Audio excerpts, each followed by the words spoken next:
درون کھانا جمال احسانی، میں جتنا کتنا بھی ہوں اپنی شاعری کے سبب ہوں، اور جو کچھ میں نہیں ہوں اس کا سبب بھی میری شاعری ہے۔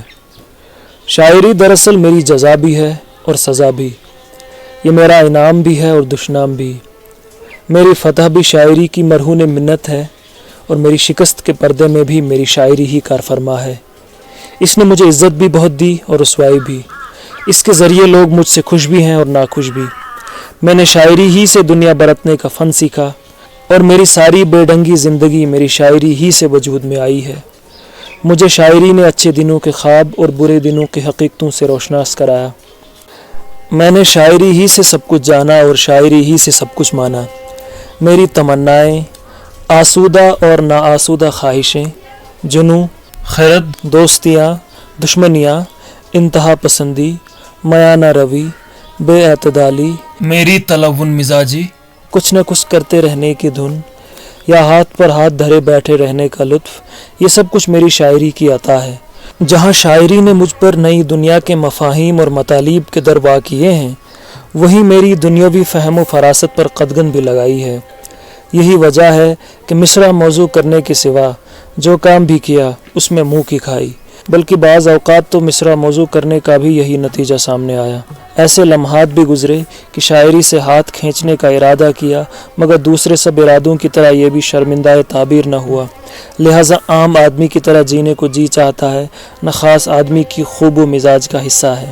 بہرحال یہ راستہ میرا خود اختیار کردہ ہے، اس لیے مجھے اس کے سکھ بھی عزیز ہیں اور دکھ بھی۔ میں نے اپنی ماں کو واحد سکھ یہ دیا کہ میں ان کی زندگی میں نہیں مرا۔ وہ اس لیے مر گئیں کہ ان سے اپنے کمزور بچے کی حالت دیکھی نہ گئی۔ ابا نے یہ بھی نہ کیا، انہوں نے محض ایک کروٹ لی اور مر گئے۔ اتنی رائے گاہ موت کسی کسی ہی کو میسر آتی ہے۔ بڑے بھائی گاڑی کھینچتے کھینچتے عمر میں ابا سے بڑے ہو گئے ہیں۔ ان کے اپنے محدودات ہیں، اپنا پریوار ہے، صبح ہوتے ہی کام پر نکل کے رات گئے لوٹتے ہیں۔ بہت کچھ کرنا چاہتے ہیں، مگر کس کی مجال کہ استطاعت سے تجاوز کریں۔ ایسے پراگندہ لوگ خال خال ہی نظر آتے ہیں۔ دو چھوٹے بھائی ہیں، دونوں فرما بردار، دونوں ٹوٹ کر چاہنے والے۔ جانے انہیں دنیا کمانی کیسے آئی۔ تین بہنیں ہیں، تینوں اپنے شوہر اور بچوں میں لشتم پشتم۔ بیمار پڑوں تو رو رو کر آسمان سر پر اٹھا لیتی ہیں، صحت یاب ہو جاؤں تو میری طرف رخ نہیں کرتی، سب کی سب مجھ پر جان دیتی ہیں۔ بڑی والی بہن اپنا پورا کنبہ لیے بیٹھتی ہیں، کیا سسرال کیا مہکا، سب کے دکھ درد میں شریک۔ منزلی والی چھوٹی چھوٹی خواہشات اور ہمہ وقت منصوبہ سازی میں مصروف۔ چھوٹی والی نسیمہ کا بس نہیں چلتا کہ میرے لیے کلیجہ نکال کر رکھ دے۔ میں مطمئن تو وہ خوش، میں اداس تو وہ رنجیدہ۔ اس کا بس چلے تو شاید میری موت سے بھی نبرد آزما ہو جائے، کاش اس کا انتقال مجھ سے پہلے ہو۔ 4 بچے ہیں، 3 بیٹے اور 1 بیٹی۔ عملی زندگی میں آئے تو پتہ چلے کہ کون کتنے پانی میں ہے۔ دراصل ہماری معاشرتی بنت ایسی ہے کہ اولاد کے بارے میں کوئی بھی پیشگوئی غلط ثابت ہونے کا احتمال ہے، لہٰذا اس بارے میں نہ تو نہ خوش فہم ہوں اور نہ خوش فہم۔ جو ہونا ہے وہ ہو کر رہے گا، جو نہیں ہونا ہے اسے کوئی کچھ نہیں کر سکتا۔ اب میں اپنے جس قریبی اور آخری رشتے کا ذکر کرنا چاہتا ہوں، وہ شاعری میں ہمیشہ تضحیک، تنقیص اور مذاق کا نشانہ بنا رہا، یعنی شاعر کی بیوی۔ شہناز سے میری شادی کو 24 سال ہو رہے ہیں۔ اس وقت کی یہ معمولی اور عام سی لڑکی میری بڑی بھاوج کی پسند اور معیار تھی۔ مجھے ایک طرف کھونٹ سے باندھنا مقصود تھا، سو باندھ دیا گیا۔ شروع میں رسی تڑانے کی ایک آدھ کوشش بھی کی، مگر شہناز نے ڈور اتنی ڈھیلی رکھی کہ شام ڈھلے قدم از خود گھر کی طرف اٹھ جاتے۔ 2 4 روز تک اپنے گھر کا دروازہ نہ دیکھنے کا عادی جب ہر صبح اپنے بستر اور کمرے سے نمودار ہوتا تو عجیب وحشت ہوتی۔ پورا سال بھی نہ ہوا ہوگا کہ گھر میں علی میاں یوں آئے جیسے ویرانے میں چپکے سے بہار آ جائے۔ بہار اور اس کے ثمر اپنی جگہ، مگر زندگی کے حقائق کا سامنا بھی تو ضروری ہے۔ میری مالی بدحالی دیکھتے ہوئے بڑے بھائی نے پکڑ دھکڑ کر مشرق اوسط کے ایک نگر بھجوا دیا۔ زندگی کون سی ایسی مرتب تھی کہ بہتر نتائج برآمد ہوتے۔ برے حال بانگ کے دھاڑے گیا تھا۔ 1 سال بعد جوں کا توں لوٹا تو آذر میاں 5 مہینے کے تھے۔ زندگی ایک بار پھر 0 پوائنٹ سے شروع ہو گئی۔ اللہ کا فضل کہ آج بھی وہیں کھڑا ہوں، ہیرا اور ثبات بھی زندگی کا حصہ بن چکے ہیں۔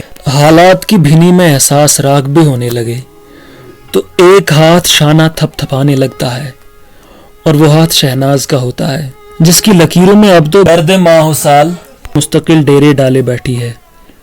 لڑکی اپنے الڑپن کے رنگ اور روپ سے بچھڑ کر ایک پختہ کار عورت بن چکی ہے۔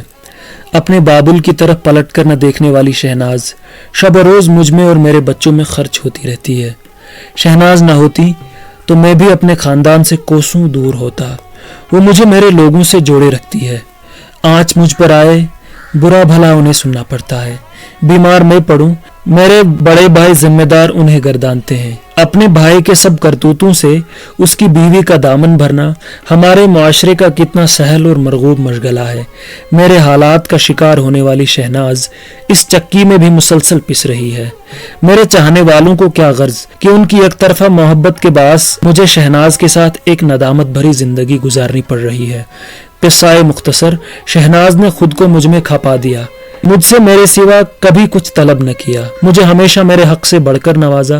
ایک میں کہ گزشتہ 24 برسوں میں شہناز کے ساتھ ہونے والی حق تلفیوں کا ازالہ تو کیا، ان پر سوچنے اور شرمندہ ہونے کے لیے وقت بھی نہ نکال سکا۔ واہ رے اے مشرقی شوہر! ایک بار عالم سرمستی میں گھر لوٹا تو دیکھا کہ شہناز اور میرا منجھلا بیٹا آذر گنگا جمنا بہا رہے ہیں۔ ان دونوں کا ایک ساتھ گریا کرنا میرے لیے نئی بات تھی۔